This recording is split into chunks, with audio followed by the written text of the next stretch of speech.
Salve Maria Santíssima. Perdão, né? Falei muito rápido. Deus abençoe você que vai escutar esse áudio. Quero comentar um pouquinho sobre o Santo Evangelho de hoje, com a ajuda dos nossos queridos santos. Os santos vão chamar o batismo de a primeira e grande tábua de salvação. Vão chamar a confissão de segunda tábua de salvação. É interessante que os santos padres do primeiro século chamavam que o batismo de Jesus ele era como o santificador de todas as águas.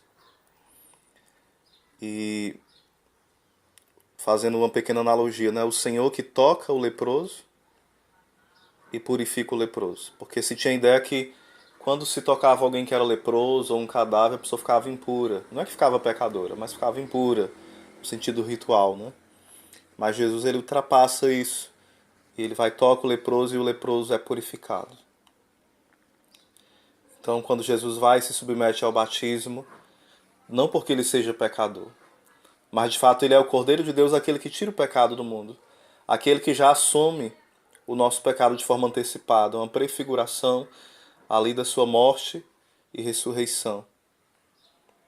E ele entra na fila dos pecadores, como sinal de humildade, como sinal de pequenez. Ele sendo Deus, não usurpou da sua condição divina, como fala em Filipenses. Não deixou de ser Deus, mas ele se coloca nessa postura de humildade. E lá se revela também um grande mistério da Santíssima Trindade, né? Como é belo isso.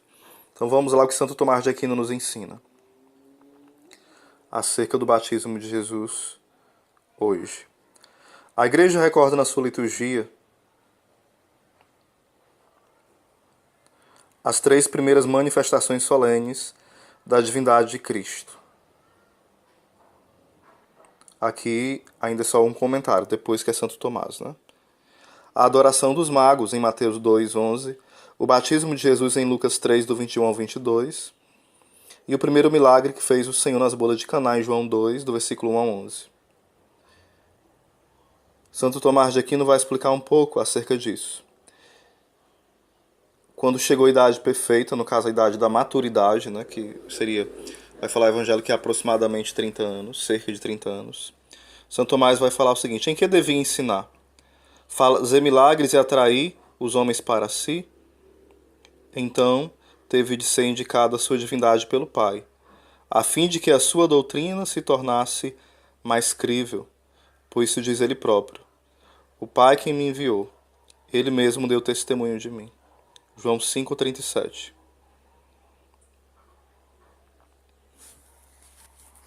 Ainda Santo Tomás continua comentando. No batismo de Cristo, encontra-se refletido o modo como atua e opera o sacramento do batismo no homem. O seu batismo foi exemplar do nosso. Assim, no batismo de Cristo, manifestou-se o ministério da Santíssima Trindade. O mistério, melhor dizendo, não o ministério. E os fiéis, ao receberem o batismo, ficam consagrados pela invocação e virtude da Trindade Beatíssima. Igualmente, o abrir-se do céu significa que a força deste sacramento, a sua eficácia vem de cima, de Deus, e que por ela fica expedita para os batizados a via do céu, fechada pelo pecado original.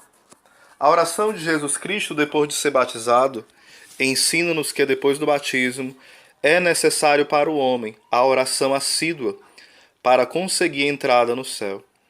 Pois embora pelo batismo se perdoem os pecados, fica todavia a inclinação para o pecado que interiormente nos combate, e ficam também o demônio e a carne, que exteriormente nos impugnam. Então, diante dessa meditação de Santo Tomás de Aquino, peçamos a Deus a graça de fato de viver o batismo olhando para Cristo, contemplando o seu batismo.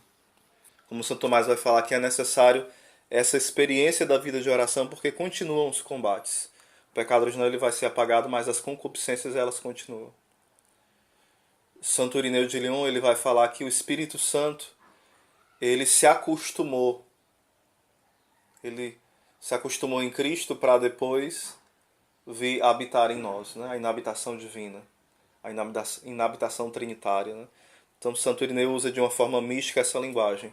O Espírito Santo, que não estava acostumado em habitar no homem, ele faz esse treino, né? Ele não fala dessa forma, mas eu estou adaptando em Jesus, e depois ele vem habitar em todo homem batizado. Então devemos ser felizes, alegres, agradecidos. A gratidão ela é muito necessária, o louvor, a rendição a Deus por tão bela verdade. O Senhor habita em mim. O Senhor me elegeu pelo batismo para ser seu filho, para participar da sua vida divina. O Senhor me elevou e me elevará a um grau muito maior do que o primeiro homem, do que Adão na sua inocência original. O grau que nós teremos no céu, de intimidade com Deus, será um grau muito maior do que aquele que Adão e Eva tinham no paraíso antes do pecado. Irmãos, isso deve ser um júbilo para nós. Um júbilo mesmo. Não é algo fantasioso, é real. Nós somos filhos de Deus. E quantas vezes nós banalizamos isso? Santo Afonso vai falar o seguinte: quando Adão pecou e Eva também no paraíso, eles foram expulsos do paraíso. Mas quando o homem peca mortalmente, é o homem que expulsa Deus do seu paraíso. Do paraíso do homem que é o seu coração, é a sua alma. É o local onde Deus habita. Então o homem pelo pecado mortal expulsa. Ele rompe essa amizade com Deus. Então que peçamos ao Senhor a graça de sermos fiéis. Não sejamos pelagianos, achando que só foi um exemplo o de Jesus. Não é que só foi um exemplo. Foi exemplar, foi modelo, foi forma para nós. Mas não é somente um exemplo. E não foi isso que Santo Tomás quis colocar quando ele falou que é exemplar. Ele colocou a excelência, o modelo máximo, né? O batismo como referência, como essa fonte para nós. O batismo de Cristo. Ele não colocou como a teologia da libertação hoje coloca. Apenas uma consciência que eu tenho pecado. Apenas uma forma, né, de a gente se redimir, se auto-redimir. Olha aí. Tenhamos cuidado com essa falácia da teologia da libertação, né, que vem muitas vezes maquiada de uma beleza que nada tem de belo, é horrível. Onde eu acho que é o meu esforço, meramente o meu esforço.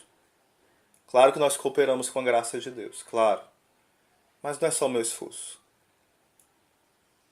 A graça, ela pressupõe a natureza, mas ela antecipa. Deus se antecipa a nós. Amém.